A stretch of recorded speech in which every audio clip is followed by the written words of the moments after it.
আমরা আছি বলে না আপনারা সবাই ভালো আছেন। আর যদি আমরা না থাকি কোনোদিন সেরকম আসে, 1 সেকেন্ড লাগবে। একটা কমিউনিটি যখন জোট বাঁধে না, ঘিরে ফেললে 1 সেকেন্ডে দেবে একদম 12টা বাজিয়ে। যদি নিজেদের 13টা বাজাতে না চান, বিজেপির অপপ্রচারে কেউ ভুল বুঝবেন না। মুখ্যমন্ত্রী ক্ষমা চাইবেন কেন? এটা তো উনার আজকের নয়, গত লোকসভা নির্বাচনে যে মাঠে বর্ধমানে মুখ্যমন্ত্রী সভা করে এসছেন তার 3 দিন পরে ওই মাঠে প্রধানমন্ত্রীকে সভা করতে দেয়। সম্প্রতি গত সপ্তাহে 2 তারিখে অমিত শাহজির হেলিকপ্টার নামার পারমিশন এসেছে দিল্লি থেকে ধমক খাওয়ার পরে, স্বরাষ্ট্র দপ্তর থেকে ধমক খাওয়ার পরে। উনার নামার 2 ঘন্টা আগে নীতিন নবীনজিকে বিহারে নামতে হয়েছে, পশ্চিমবঙ্গে হেলিকপ্টার নামার পারমিশন দেয়। উনি ক্ষমা চাইবেন কেন? এরা তো নয় রাজনৈতিক নেতৃত্ব, যদিও এরা অনেক বড় স্ট্যাটাসের নেতৃত্ব, কিন্তু সাংবিধানিক প্রধানের সঙ্গে যে কাণ্ডটা করা হয়েছে, এই কাণ্ড করার পরে কেন, আমি তো জানতে চাইছি কেন নন্দিনী চক্রবর্তী ডিজিপি, দার্জিলিং এর ডিএম এবং সিপি শিলিগুড়ি তারা এখনো সাসপেন্ড হন। এই একই কাজ তো করেছিলেন 2021 সালে কলাইকুণ্ডাতে আমার সামনে আমাকে ডাকার জন্য প্রধানমন্ত্রীকে অপমান করেছিলেন শুধু মুখ্যমন্ত্রী নন, তদানীন্তন চিফ সেক্রেটারি আলাপন বন্দ্যোপাধ্যায়। সাংবিধানিক মানুষ জাগুন, মানুষ জাগুন, মানুষ সব দেখছে। মানুষ যদি ঐক্যবদ্ধভাবে সংবিধানকে বাঁচাতে চান তাহলে এই সরকারকে পরিবর্তন করতে হবে। আর মাত্র 6 সপ্তাহ আছে এই সরকারের। নির্বাচন 1 বৈশাখের পরে যে কোনো দিন ভোট হবে, আমরা কয়েকদিনের মধ্যে নির্ঘণ্ট পেয়ে যাব। তা চূড়ান্ত জায়গায় চলে গেছে। অতএব মানুষকেই এই সংবিধান বিরোধী সরকারকে তুলে ফেলার দায়িত্ব নিতে হবে, মানুষকেই জানতে হবে।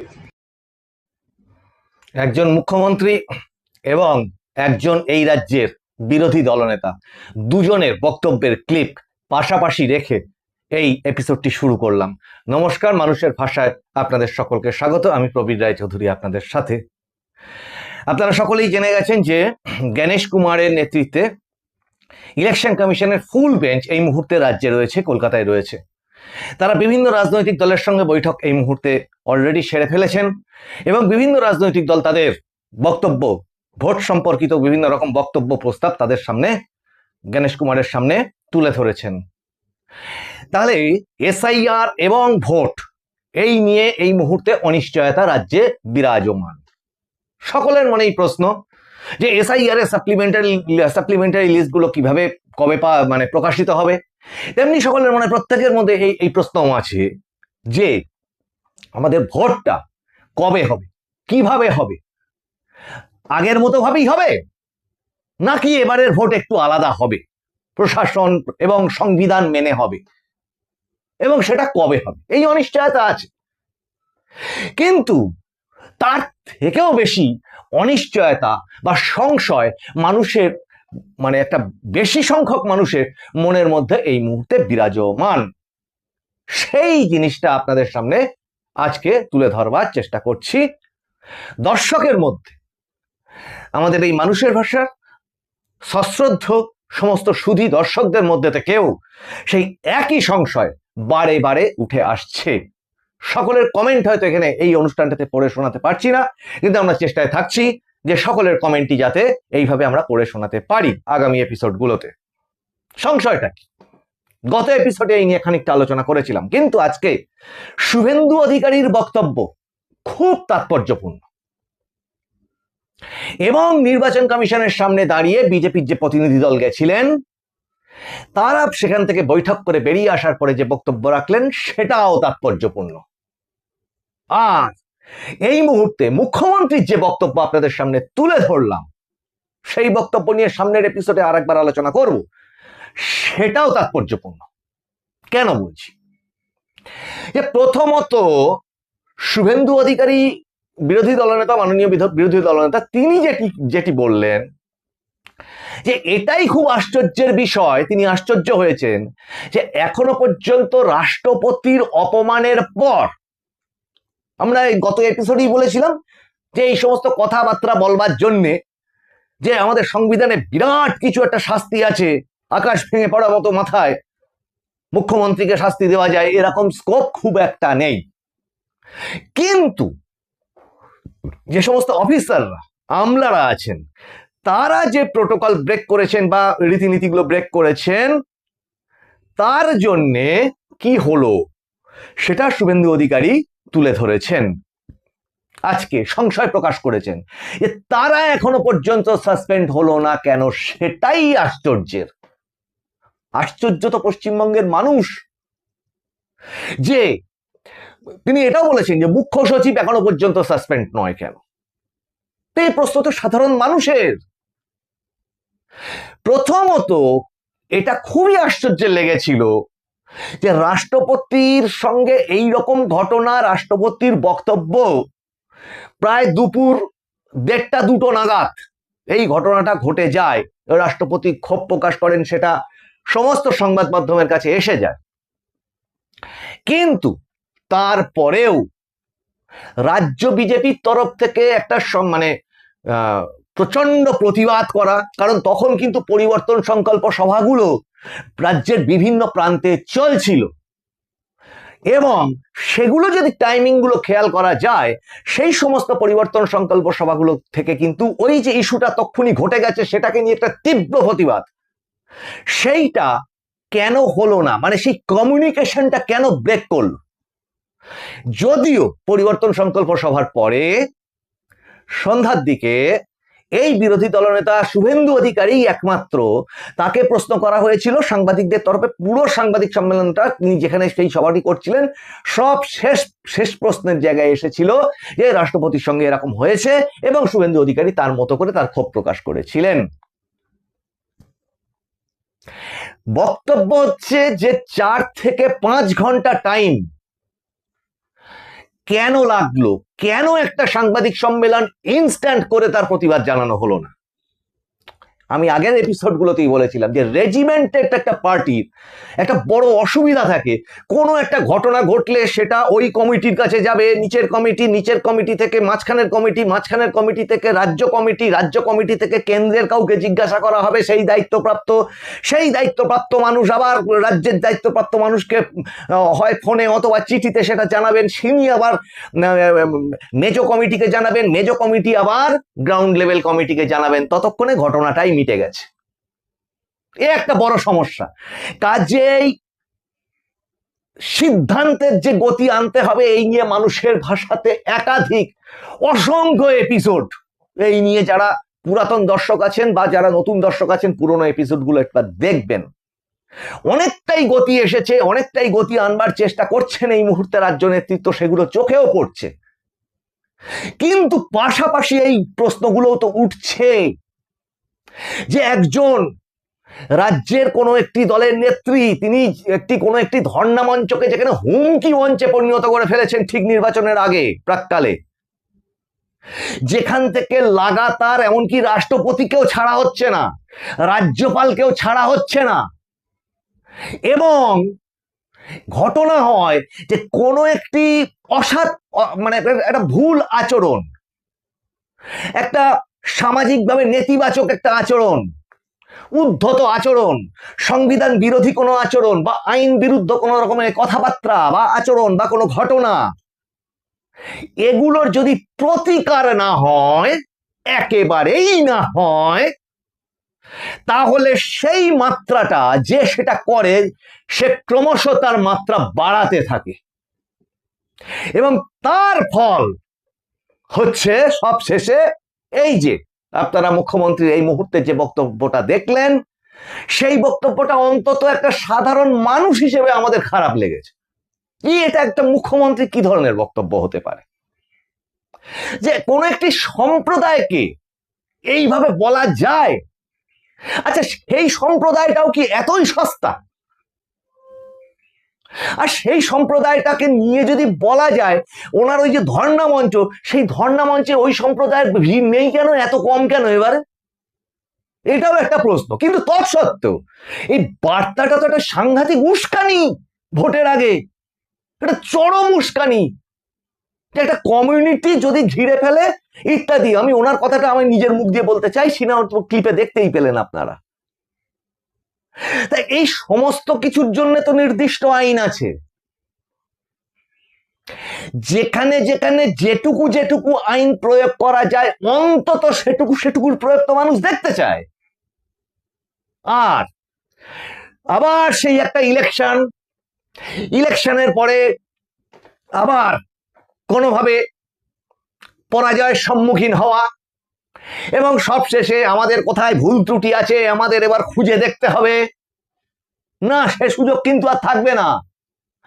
এই রাজ্য নেতৃত্ব, এই বিজেপির রাজ্য নেতৃত্ব এবং কেন্দ্রীয় নেতৃত্ব, বিশেষত বিজেপির রাজ্য নেতৃত্ব, বিজেপির রাজ্য সভাপতি বলেছেন এই শেষ সুযোগ, এরপর আর রাজ্যে দল করা যাবে না। আমরা বলছি এরপরে রাজ্যে বিজেপির পতাকা বাঁধার লোক পাওয়া যাবে না। তারপরে তো মানে মানুষের মধ্যে বলছেন মানুষ জেগে উঠুক, এটা রাজ্য সভাপতি বিজেপির মাননীয় শ্রমিক ভট্টাচার্য মহাশয় বলেছিলেন। আমি সেদিনকে সেই এপিসোডে বলেছিলাম যে ইয়েস, মানুষই পাস্তিল দুর্গ বলেছিলেন, মানুষই পাস্তিল দুর্গের পতন ঘটিয়ে দিয়েছিল। হ্যাঁ, ঠিক কথা। এবার মানুষ তো সেই সাহসটা অর্জন করতে হবে, মানুষ জেগে উঠুক। আরে মানুষ জেগে আছে, মানুষ জেগে আছে, কিন্তু অত্যন্ত সবিনয়ে জানাচ্ছি যে বহু নেতা নট কন্ট্যাক্টেবল, তাদের কন্ট্যাক্টই করা যায় না এখন থেকে। আগেও যেত না, এখনো যায় না। বহু ছোট ছোট উপসংগঠন আছে, বহু ক্লাব আছে, সমিতি আছে, তারা সবাই জেগে আছে, কিন্তু বড় বড় নেতৃত্ব, মেজ নেতৃত্ব তাদের কন্ট্যাক্টই করতে পারেন না, তারা এখনো পারেন না। আমি জানি না, হয়তো মানে সেটা তো বিজেপির রাজ্যের যে দল তাদের নিজস্ব বিচার বুদ্ধি ইত্যাদির ব্যাপার, তাদের নিজস্ব কৌশল নিশ্চয়ই কিছু আছে, সেটা হয়তো আমরা জানি না। কিন্তু বিজেপির প্রতিনিধি দল নির্বাচন কমিশনের অফিস থেকে বেরিয়ে এসে কি বলছে, যে তারা কেন্দ্রীয় বাহিনীর ভূমিকায় সন্তুষ্ট নয়। যেখানে সূত্র মারফত খবর যে গণেশ কুমার মুখ্য নির্বাচন কমিশনার, তিনি জানিয়েছেন যে এত হিংসা কেন ভোটের আগে। তা এই সমস্ত বিবৃতি, এই যে কেন্দ্রের থেকে মুখ্য সচিবকে ওই রাষ্ট্রপতির ঘটনায় কি বিকেল 5টার মধ্যে রিপোর্ট দিতে হবে, এই রিপোর্ট দেওয়া দিবি, এবং আমাদের দর্শকরা জানিয়েছেন টুইট রাজনীতি, ফেসবুক রাজনীতি, এই সমস্ত দিয়ে কি দোর্দণ্ড প্রতাপের মুখোমুখি হওয়া যায়, এই ধরনের সমস্ত হুমকির মুখোমুখি হওয়া যায়, যেখানে মঞ্চ থেকে একজন আইনজীবী সাংসদ তিনি জিহাদের কথা বলে দিচ্ছেন, যেখানে একদম মুখোমুখি প্রায় মানে কি বলবো, মানে ভোটের রাজনীতির যে উত্তপ্ত ওই চাটু সেটা ক্রমশ গরম। তা সেইখানে কি এই ভূমিকা নিয়ে মানুষের মধ্যে সাহস জোগানো যাবে? যতই পাটিগণিত কষুন না কেন, ভোটটা কিন্তু এই মানুষই দেবে। এবার মানুষ যদি কনফিডেন্স না পায়, ক্ষোভ প্রকাশ করে, চিঠি লিখে, বিবৃতি দান করে, আর ওই পার্টি অফিসের ভিতরে বসে নিয়ম করে কিছু সাংবাদিক সম্মেলন করে, সেটা কতটা এগোতে পারে? এবার বলবেন যে তাহলে কি করতে বলছেন? আরে ব্যবস্থা নিতে বলা হচ্ছে, যে ব্যবস্থাগুলো হাতে অলরেডি আছে। যেমন আজকে তো এটা নয় যে আজকে রাজ্য সরকারের তরফ থেকে আবার সুপ্রিম কোর্টে অ্যাপিল করা হয়েছিল, যদিও সুপ্রিম কোর্ট আগামীকাল যে এসআইআর নিয়ে যে মামলাটি আছে তার সাথে সেটা জুড়ে দিয়ে কালকে শুনানি করবে বলা হচ্ছে। এটা মানছি যে এটা সেখানে গিয়ে তাদের কেন্দ্রীয় সরকারের তরফে যে আইনজীবী থাকবে তাদের মানে সুচারুভাবে সেই সওয়ালটা তারা যেটা এতদিন ধরে করছেন, নির্বাচন কমিশন করছে, সেটা নিয়ে কথা হচ্ছে না।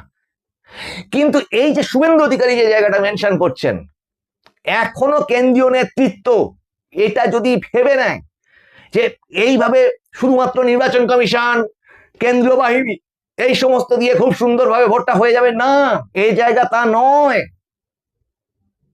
কারণ ভোটার লিস্ট থেকে যে সমস্ত নাম বাদও গেল, সেই নাম বাদ যাওয়া, সেই কি বলবো, সেই মানুষগুলি যাদেরকে আপনারা বিদেশি বলছেন, যাদেরকে মানে মানে বিদেশি রাষ্ট্র থেকে আগত যা যা কিছু ভাষা বলছেন, তারা তো এখানেই থেকে যাবে ভোটটা চলাকালীন। মানুষের আশঙ্কার জায়গাটা সেইটা। আর ওই ছবি তুলে নেতা হয়েছি মানেই গলায় একটা উড়নি পরে নিলাম, নিয়ে একবারে হাঁটতে থাকলাম, নিজের চুলের স্টাইলটা যেন ঠিক থাকে, আমি আন্দোলন করছি, এই স্টান্স নিয়ে মানুষ কতটা উজ্জীবিত হবে? এখন এই কথাগুলো যেই মাত্র বলা, সঙ্গে সঙ্গে বলে দেওয়া হবে এই লোকটা এবার বিজেপির বিরুদ্ধে বলতে শুরু করেছে। আরে বাবা, পলিসিগত জায়গা, এটা কি বিরোধী রাজনীতির একটা ঠিক জায়গা? আচ্ছা ঠিক আছে, প্রচুর বাধা আছে, কেন ওই যে ধর্নাটা হচ্ছে, ওই ধর্নাটাতে কেন একটা ওই মানে এই যে রাষ্ট্রপতির বিরুদ্ধে মানে রাষ্ট্রপতির সঙ্গে যে এই ধরনের ঘটনা ঘটলো, এবং এই ধরনের যে মন্তব্যগুলো পরপর পরপর শাসক দলের তরফ থেকে হচ্ছে, রাস্তার মোড়ে মোড়ে কেন প্রতিবাদ করা হচ্ছে না?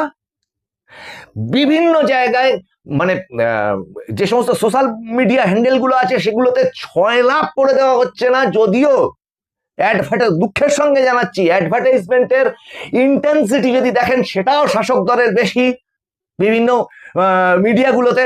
জানি না, সেটা প্রত্যেকেরই, যে সমস্ত দলের নেতা হন তাদের কিছু বাধ্যবাধকতা থাকেই থাকে, দলের বিরুদ্ধে কিচ্ছুই বলবেন না তারা, কিন্তু ভিতরটা তো দেখতে হবে। এই ভিতরটাকে না দেখলে আগামী দিনে এগোনো যাবে কিভাবে? কারণ ওই একটাই কথা, মানুষের মধ্যে একটাই সংশয় কিন্তু তাহলে স্থায়ী হয়ে থাকবে, যে একটা রাষ্ট্রপতির অপমানে যদি একটা মিনিমাম তার সাথে যারা মানে ক্ষমতার অপব্যবহার করেছে, তাদের যদি একটা মিনিমাম সাসপেনশনটুকু পর্যন্ত না করতে পারে কেউ, যেটা বিরোধী দলনেতা বললেন, তাহলে মানুষের মধ্যে ইম্প্যাক্টটা ঠিক কি হবে? পরিবর্তন সংকল্প সভা, হিঙ্গলগঞ্জে উত্তরাখণ্ডের মুখ্যমন্ত্রীকে নিয়ে গাড়িতে করে ঘুরিয়ে আসলেন ফুল ছুটতে ছুটতে, তাতে ঠিক কি ক্রেজ তৈরি হলো মানুষের মধ্যে? কি কনফিডেন্স বিল্ড আপ হবে সেখানে? আমি একটা ছোট্ট উদাহরণ দিলাম, এরকম রাজ্যের আরো অনেক প্রান্তে আছে। 14 তারিখে প্রধানমন্ত্রী আসবেন, সভা করবেন, আরো অনেক বড় বড় সভাও হবে। বাম আমলেও হতো, বড় বড় সভা হতো, কিন্তু আসল ব্যাপার হচ্ছে চোখে চোখ রেখে এই কি বলছিস বল, এইটা বলবার লোকটা কোথায়?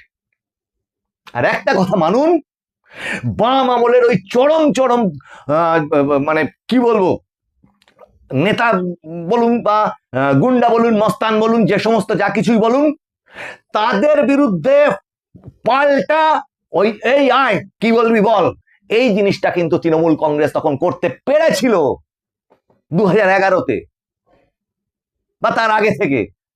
তার ফসল হয়তো ওই অনুব্রত মণ্ডল, আরাবুল টারাবুল, ওই সমস্ত যারা তার পরবর্তীতেও সেটা চালিয়ে গেছে, কিন্তু ওই চোখে চোখ রেখে অন্তত নিজের আত্মরক্ষার কথাটা তো বলতে হবে। শুধুমাত্র সভা, শুধুমাত্র প্রেস কনফারেন্স এবং কোন মানুষের কোন রকম সদিচ্ছা, তারা কথা বলতে চাইছে, তারা যোগাযোগ করতে চাইছে, কোনো কন্ট্যাক্টের বালাই নেই, তাদের উপেক্ষা আর উপেক্ষা।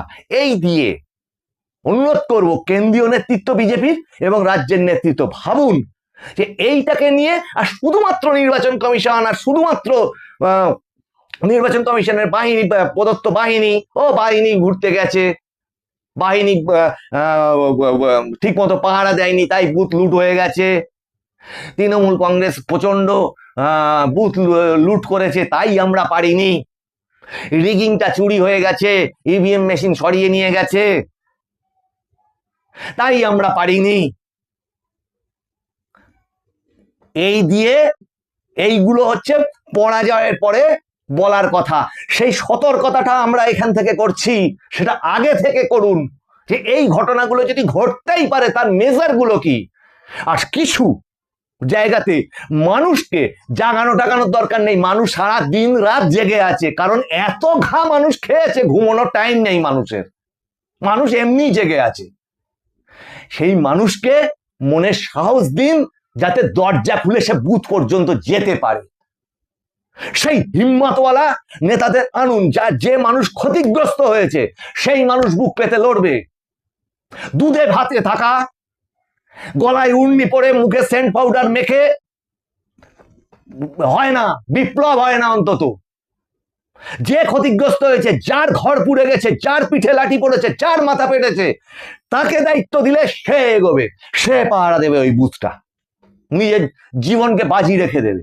কিন্তু দুঃখের বিষয় এখনো পর্যন্ত তাদের সেই জায়গাটা নিয়ে প্রচুর যে ক্ষোভ আছে সেটা বিভিন্ন চ্যানেলের কমেন্ট বক্সে যান, গেলেই আপনারা দেখতে পাবেন, যদি আপনাদের সেইভাবে দেখবার ইচ্ছা থাকে।